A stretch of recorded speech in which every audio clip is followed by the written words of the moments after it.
I posted a video today called "Why I'm Not Sold on Justin Fields."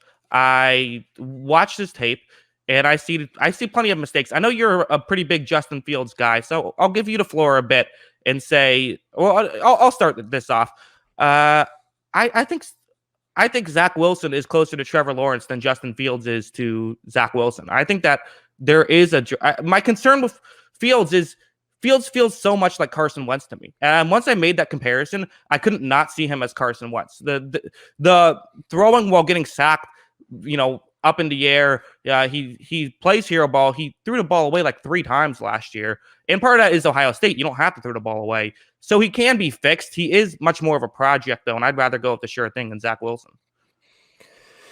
Yeah, I'm kind of leaning this way now too. I'm still a Justin Fields fan, and I think there's a good football player there. I think these guys can both be really good. My thing with Wilson, so here are my concerns with both. The first one with Fields is we've seen these guys come into the league over these last couple of years that are guys that are, that have all of this arm talent in the world, all of the physical attributes you want, which is exactly what Justin Fields is. If you were to build a quarterback just body and skill set, you want a guy like Justin Fields. The concern I have is he stares down everybody. Mm-hmm. I mean, it works when you're at Ohio State and Chris Olave can just run 50 yards past everybody, but he just looks down everybody. And I understand the concern with Justin Fields in that aspect. I think Justin Fields' best case scenario is if he ends up on a team with not saying that Mahomes was, going to be bad if he didn't end up on Kansas City, but he ended up in probably the best situation in a team with Andy Reid.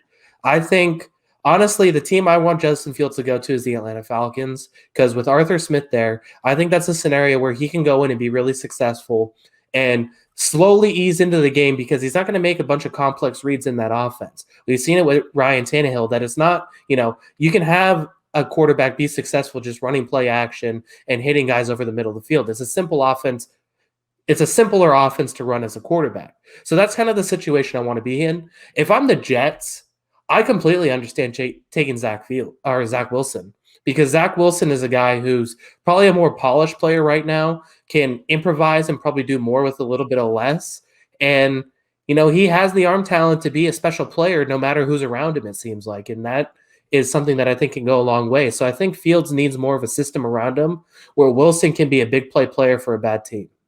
Yeah, I actually think that's an incredible point about the Arthur Smith Atlanta Falcons thing. I mean, just imagine he's like the quarterback to play in that system. He's so good at those over the middle passes. And he has a huge arm. He can zip it through tight windows. So there's a lot to like about Fields, but he's a project, and he honestly reminds me a little bit of Herbert coming out of the draft. He's a better prospect than Herbert was. Again, Herbert just went off in the offseason and then got way better. But where it's like, do you take a risk on someone who might end up, we don't know. We don't know if he's going to be turned into a great player who can make these good reads. We do know he has a, cannon of an arm. Although one thing I have to say too is he missed some deep throws a good amount this year as well. Whereas, again, like Wilson, his deep accuracy was incredible, and he had to fit through a lot of more tight windows than Fields did. So I don't really see the argument the other way around, but it's the Jets, so they're going to take Justin Fields. Yeah, I mean, that's probably true. So they've been kind of leaking, it seems like, the whole time that Zach Wilson's their guy. Now, every mock draft, it seems like, has Zach Wilson at 2 almost. So here's my question with Wilson. Here's my one concern. And I kind of mentioned this a little bit when we talked about it last week, is I don't know how many NFL players this guy played last year. I talked about this a little bit with BYU. They didn't play it. They're an independent school, so they don't play a conference schedule. And this year, especially because of the way everything was going on with COVID, they didn't get to schedule their normal games as an independent school. They basically played borderline Division I football teams. That was basically their entire schedule. So I don't know how much NFL talent he went up against. And some of those throws look awesome in highlights, and they look completely wild.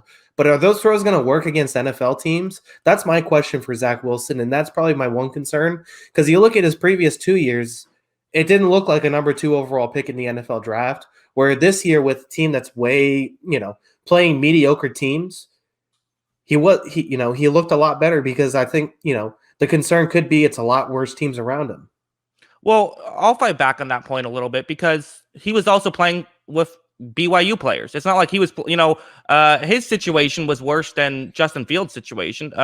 He had plenty of. It's not like his receivers are dominating downfield, and I feel like his situation is probably more NFL adjacent than a lot of these other things, just because he had to, he had less space. He had times when he was under fire in the pocket consistently. So there's some truth to that because there is more basic coverages and things of that. But to me, it's not a big enough reason to not draft him at 2. Yeah. No, I mean, I think it's fair. It's just something that, it's something you're concerned about. Yeah. But yeah, I mean, in terms of, if you're thinking who's next after Trevor Lawrence, I think I would right now lean Wilson.